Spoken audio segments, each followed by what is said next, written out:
Yes guys, it's your boy Cam, CTB, Cam Talks Boxing, back with another video. Spence v Crawford. Here are 3 reasons why Terence Bud Crawford beats Errol Spence Jr.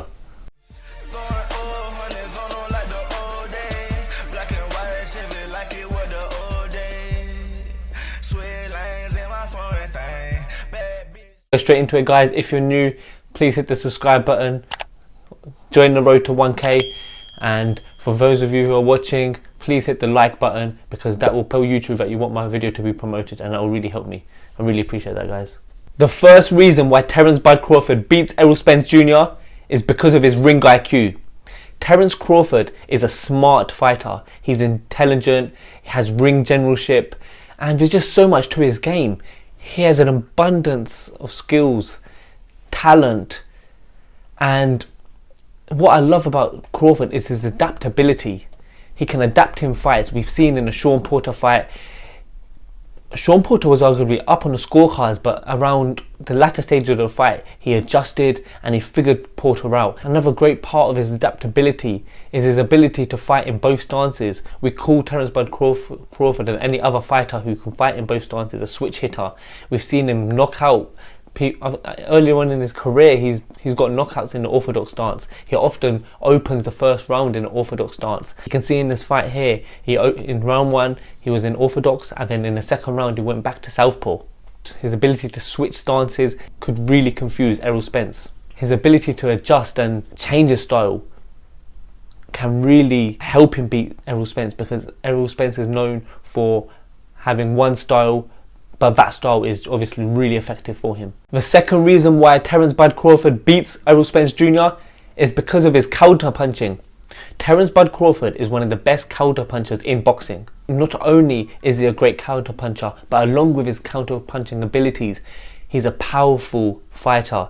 He has 30 knockouts out of his 39 fights, and his last 10 opponents he's stopped. Here is just one example of Terence Bud Crawford's ability to counter punch.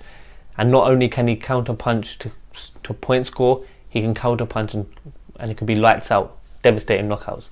Here you can see Devin Venetian's high guard. He goes for a jab, Bud slips it, and what a combination. Uppercut, right hook. That's all she wrote. Here is another example of his ability to counter punch. He has amazing reflexes and they're evident here. A small step back, left hook, right hook.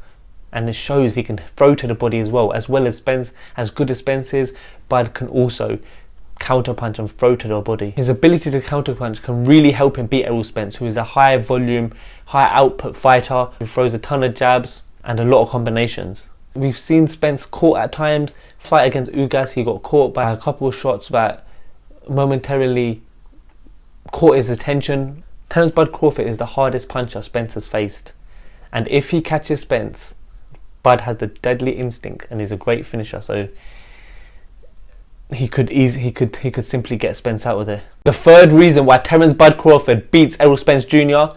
is because of activity. Both fighters have been accused of not fighting enough and have been inactive over the last few years. Terence Bud Crawford's last fight was in December, whereas Errol Spence Jr.'s last fight was last April. That's a big difference. That's over 6 months apart, and that could be pivotal. Errol Spence has only fought twice in the last 3 years, I believe.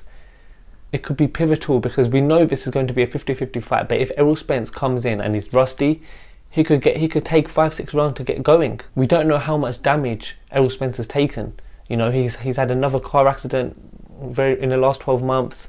Obviously his eye. These could be key factors in deciding this super fight. I think Terence Bud Crawford, he has the bit between his teeth. I think there's something about Terence Crawford that if he wins and becomes undisputed, you could say it was destiny and it was written in the stars.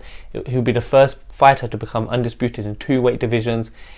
He'll be nailed on the #1 pound for pound spot, and it's the big fight he's been waiting for all his career, and he's got a chip on his shoulder because he's got a point to prove. Everyone questions his resume. They've questioned his opposition, and if he can beat Errol Spence, that's the best finale for his career.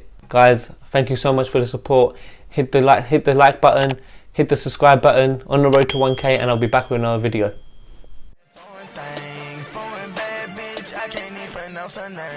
Talking numbers on the phone.